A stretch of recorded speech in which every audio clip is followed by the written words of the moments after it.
Hello everyone and welcome back to English Grammar and Speaking channel, where learning English is easy and fun. Please remember to subscribe to our channel. Okay, thank you everyone. Nadia, a bright, forward-thinking social researcher and digital anthropologist. She's excited by technology's potential for human connection but also critically aware of its pitfalls.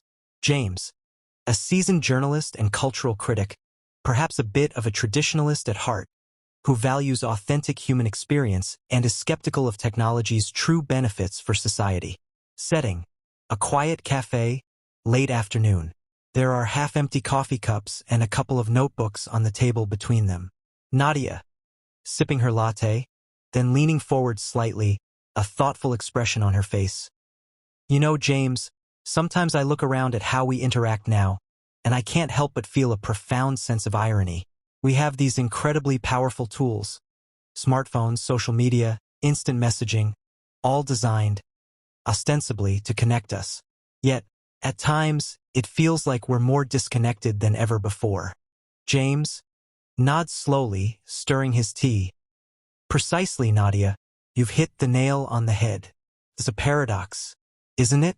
An abundance of communication channels, a deluge of friends and followers, yet a growing epidemic of loneliness and isolation. We're constantly broadcasting, but are we truly receiving? Or, more accurately, are we truly understanding? Nadia, it's the nature of the connection, I think. We've optimized for breadth over depth.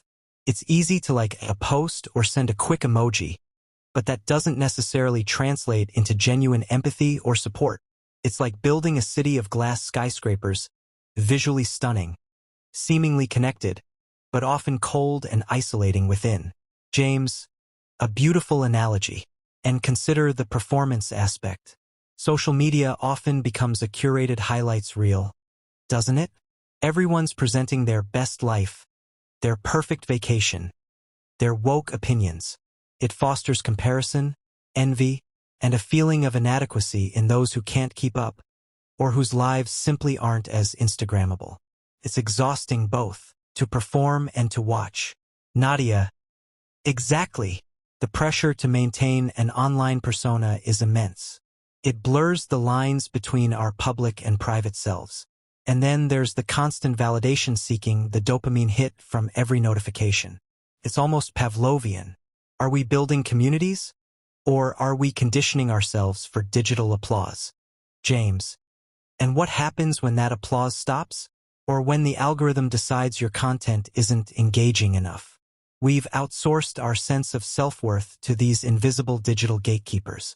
It's a very fragile foundation for human connection, relying on transient external validation rather than intrinsic value. Nadia, it goes deeper than just self-worth, though. Think about political discourse or any nuanced conversation for that matter. Online, everything is reduced to sound bites and tribal affiliations. Nuance is lost, empathy is diminished, and differing opinions are often met with outright hostility rather than genuine debate.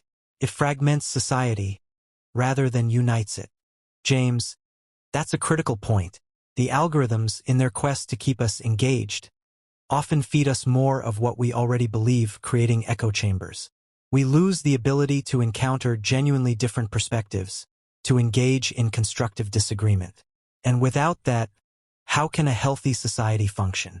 How can we ever reach consensus on complex issues? Nadia, it requires a very conscious effort to break out of those bubbles, to seek out diverse viewpoints. And honestly, not everyone has the time, energy, or even the awareness to do that. The default setting is often toward polarization. So, while these tools promise global connection, they often deliver localized, reinforced biases. James, so, if the digital age promises connection but often delivers disconnection, isolation, and polarization, what's the solution? Do we simply unplug? Retreat from the digital world entirely?